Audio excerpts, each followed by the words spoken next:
Karakter dari salah satu The Greats ini boleh dikatakan jarang diekspos oleh Jin Yong, sehingga banyak yang tidak mengetahui kemampuannya yang luar biasa.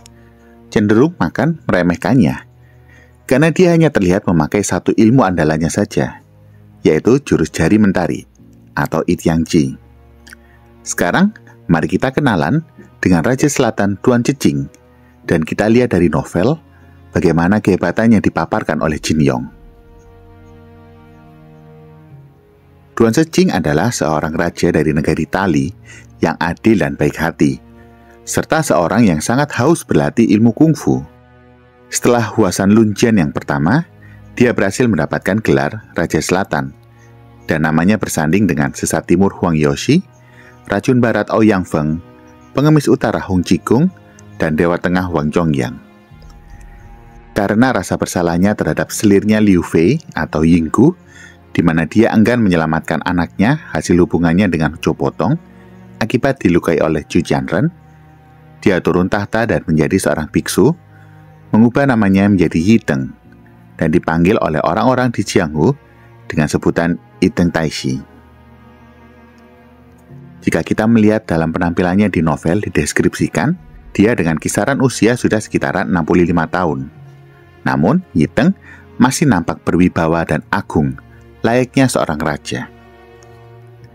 Sekarang mari kita lihat testimoni-testimoni tentang Yiteng dari novel.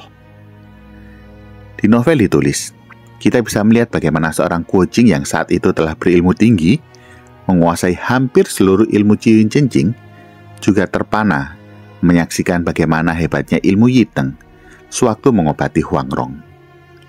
Ilmu satu jari mentarinya mampu menotok 30 titik akupuntur dengan 30 varian jurus totokan yang berbeda, di mana ilmu sekelas Jiu Yin juga tak mampu mengajari jurus totokan yang sehebat ini. Dan tetap testimoni dari novel, Guo Jing bahkan mengakui ilmu jari mentari adalah ilmu kungfu kelas atas.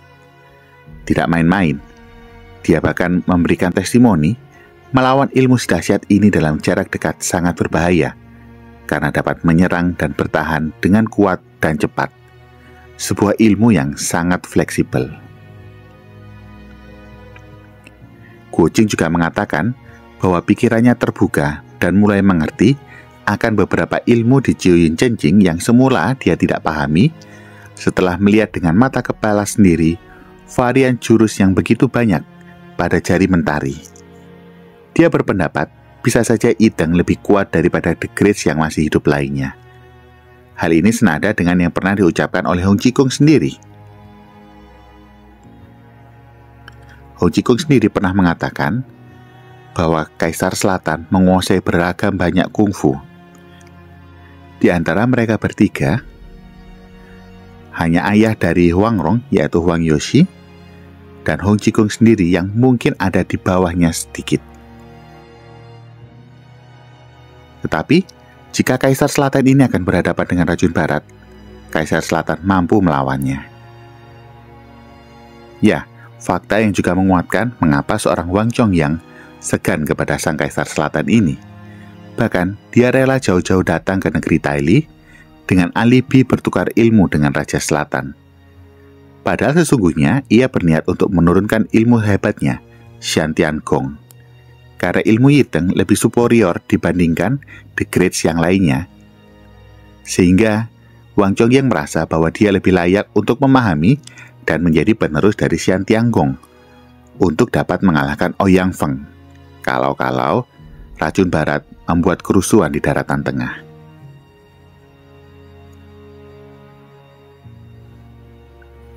Ya, Wang Zhongyang sendiri merasa bahwa It Yang Ji plus Shen Tiangong yang dipelajarinya adalah sebuah ilmu counter yang sangat sempurna untuk mengatasi dan mengalahkan Hama Gong, ilmu dari Ouyang Feng. Apalagi ditambah dengan mempelajari Jiu Yin setelah mengobati Huang Rong, level satu jari mentari dari Yiteng sudah sangat sempurna. Seperti dideskripsikan di novel Kembalinya Pendekar Pemanah Raja Wali, energi yang dihasilkan olehnya begitu murni dan lembut, namun sangat penuh dan kuat.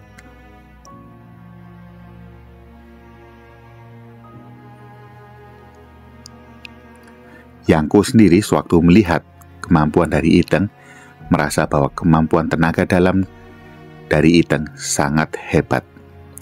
Seorang Yangko yang saat itu telah menguasai ilmu pedang dari Duku Jubai dan tapak Duka Nestapa merasa terkagum-kagum terhadap energi internal Iteng yang mampu mentransmisikan suara begitu jauh meskipun orangnya belum tiba.